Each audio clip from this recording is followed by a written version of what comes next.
ഒരു 2 മിനിറ്റിക്ക് തരണം. ഞാൻ ഇപ്പോൾ ഉള്ളത് മേഘാലയയിലാണ്. ഇവിടെ ഒരു 3 വർഷമായിട്ട് ഞാൻ ഇവിടെ തന്നെയാണുള്ളത്. 2022 ന്യൂ ഇയറിലാണ് ഞാൻ ആദ്യം മേഘാലയ വന്നത്. മേഘാലയ വന്ന് ഒരു 1.5 വർഷം നടന്നു ഹിച്ചേക്ക് ചെയ്ത് ഞാൻ ഒരുപാട് സ്പോട്ടുകൾ കവർ ചെയ്ത് അതിന് ശേഷം ഞാൻ ഇവിടെ റൂം എടുത്ത് നിന്ന്, റൂമല്ല ഒരു ചെറിയ വീട്, ആ വീട്ടിലൊരു 1.5 വർഷം നിന്ന് ബൈക്ക് റൈഡ് ചെയ്ത് മൊത്തം കറങ്ങി എല്ലാ സ്പോട്ടുകളും വാട്ടർഫോൾസും കേവ്സും മേഘാലയയിൽ വേണ്ട എല്ലാ സ്ഥലത്തും പോയി. എല്ലാത്തിനും ശേഷം ഞാനൊരു ട്രാവൽസ് തുടങ്ങി. ഞാനൊരു ഐറ്റിനറി ഉണ്ടാക്കി. ഓരോ റൂട്ടും ഇത്ര ഡിസ്റ്റൻസ് ആണ്, ഇത്ര സ്ഥലത്ത് സ്റ്റേ വേണം, ഇന്ന സ്ഥലത്ത് ഫുഡ് കഴിക്കണം എന്നൊക്കെ പറഞ്ഞിട്ട് ഒരു ഐറ്റിനറി ഉണ്ടാക്കി.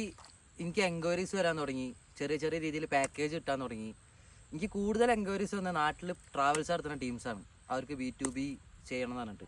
അങ്ങനെ B2B ചെയ്യണം എന്ന് പറഞ്ഞിട്ട് ഞാൻ ഈ കഷ്ടപ്പെട്ടുണ്ടാക്കിയ ഐറ്റിനറി ഉണ്ടല്ലോ, അത് ഞാൻ അവർക്ക് ഇങ്ങനെ ഓരോ മെസ്സേജിന് വേണ്ടിയിട്ട് ഞാൻ അങ്ങനെ കൊടുത്തിൻ്റെ ഐറ്റിനറിയൊക്കെ. അത് കൊടുത്ത് കുറച്ച് കഴിഞ്ഞപ്പോൾ ഞാൻ കാണുന്നത് അവരെ ട്രാവൽ കമ്പനീൻ്റെ പേരിൽ ഐറ്റിനറീസാണ്. പക്ഷെ അത് സീനില്ല, സെറ്റാണ്, നോ പ്രോബ്ലം. അതിന് ശേഷം എൻ്റെ കുറച്ച് കമ്പനിക്കാരാന്ന് പറഞ്ഞിട്ട് വന്ന്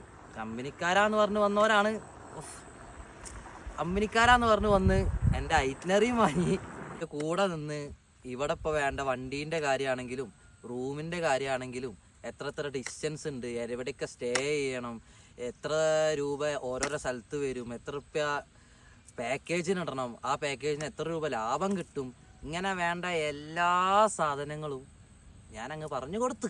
അതിൻ്റെ പൊട്ടത്തരം. അതിനുശേഷം ഒരുമിച്ച് പാക്കേജ് ചെയ്യാന്നൊക്കെ പറഞ്ഞവരൊക്കെ ഒറ്റയ്ക്ക് ചെയ്യാൻ തുടങ്ങി. അതൊക്കെ സ്വാഭാവികം, ബിസിനസ്സാണ്, മലയാളീസാണ്, ഡബിൾ ഊമ്പൽ കിട്ടും ഒക്കെ എനിക്കറിയാം.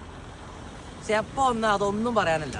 ഇവന്മാരെ കൊണ്ട് ഒന്നും പറയാൻ പറ്റാത്ത, അല്ലെങ്കിൽ ഇവന്മാരെ കൊണ്ടൊന്നും കാണിക്കാൻ പറ്റാത്ത ഒരു മേഘാലയുണ്ട്. അത് ഞാൻ ഇന്ന് മുതൽ നിങ്ങൾക്ക് കാണിച്ചു തരാം. മേഘാലയ എന്താന്ന്, മേഘാലയൻ്റെ ബ്യൂട്ടി എന്താന്ന്.